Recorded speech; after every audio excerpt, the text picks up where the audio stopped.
নমস্কার, আপনারা দেখছেন চলছে চলবে রণজিতের সঙ্গে। নিত্য নতুন প্রতিবেদন পেতে চোখ রাখুন আমার এই চ্যানেলে। আমি আপনাদের বারবার বলছি যে বামেরা কিন্তু 2026কে সামনে রেখে যেভাবে ঘুরে দাঁড়ানোর একটা মরিয়া প্রয়াস চালাচ্ছে এবং তার সাথে সাথে কিছু স্ট্র্যাটেজি নিয়েছে। একই সাথে যেটা আমি বারে বারে আগেও বিভিন্ন প্রতিবেদনের মধ্য দিয়ে আপনাদের কাছে উল্লেখ করেছিলাম যে ছাত্র যুবদের যেভাবে তারা সামনে আনছে একেবারে ফ্রন্টে, এবং এই বৃদ্ধতন্ত্র নিয়ে যে কথা উঠছিল বা বহুদিন ধরে সাধারণ মানুষের মধ্যে একটা চর্চা যে পাকা চুলের ভিড়ে এই সিপিআইএম দলটা একেবারে মুহ্যমান, তো সেই জায়গা থেকে ঘুরে দাঁড়ানোর জন্য এবং সেই বক্তব্যগুলোকে ভুল প্রমাণ করবার জন্য এই এরিয়া সম্মেলন থেকে শুরু করে জেলা সম্মেলন এবং এর পরে রাজ্য সম্মেলনে আপনারা চূড়ান্ত রূপটা দেখবেন।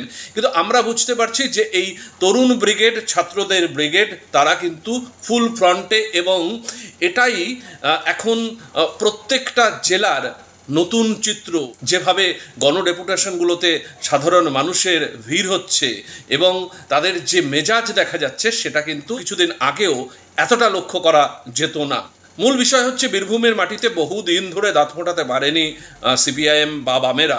অনুব্রত মণ্ডলের আগ্রাসী ভূমিকা যেভাবে বারে বারে কলঙ্কিত হয়েছে এই বীরভূমের বুকে, এবং তারপরে কাজল শেখ। সুতরাং সেই কাজল শেখ এবং অনুব্রতকে এখন হুঁশিয়ারি বা চ্যালেঞ্জ যে কোনো জিনিসের জন্য প্রস্তুত হচ্ছে এই বাম ছাত্র যুবরা।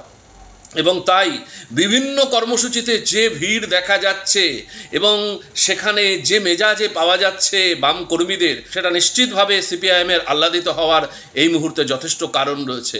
আপনারা এই গণডেপুটেশনটা একটু দেখুন রামপুরহাটে।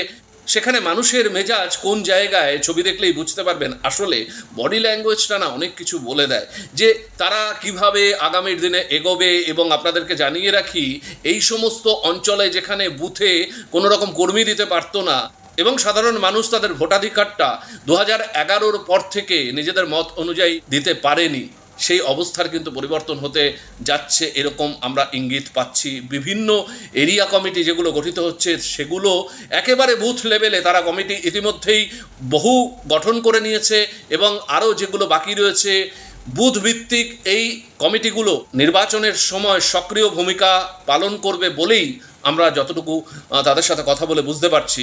এবং তারা 1 ইঞ্চি জমি ছাড়বে না, এটা কিন্তু স্পষ্ট বোঝা যাচ্ছে।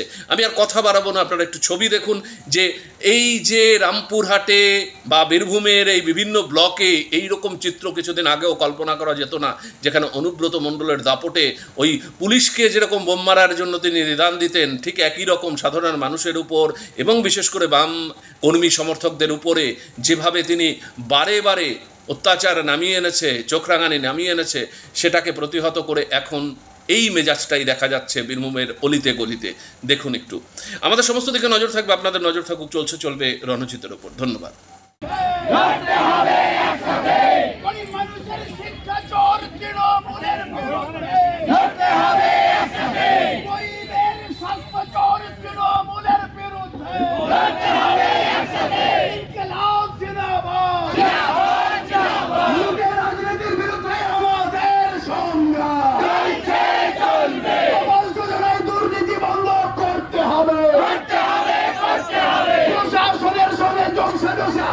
দুর্নীতি চলবে না,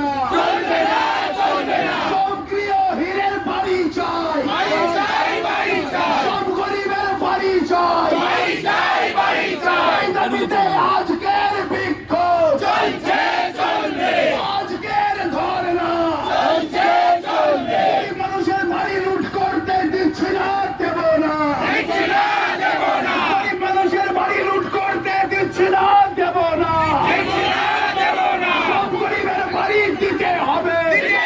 দিতে হবে। পাকা বাড়ি তৃণমূলের নেতাদের নাম উঠেছে, গরিব মানুষের নাম উঠছে না কেন? মুখ্যমন্ত্রী জবাব।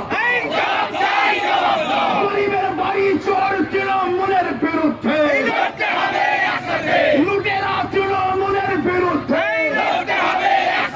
গরিবের স্বাস্থ্য চোর তৃণমূলের বিরুদ্ধে, গরিব মানুষের শিক্ষা চোর তৃণমূলের বিরুদ্ধে।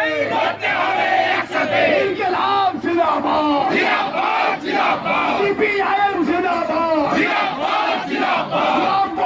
আবাসনের ডিপ্রেশনের কোনো বিচার হলো না কেন? এসডিও জবাব।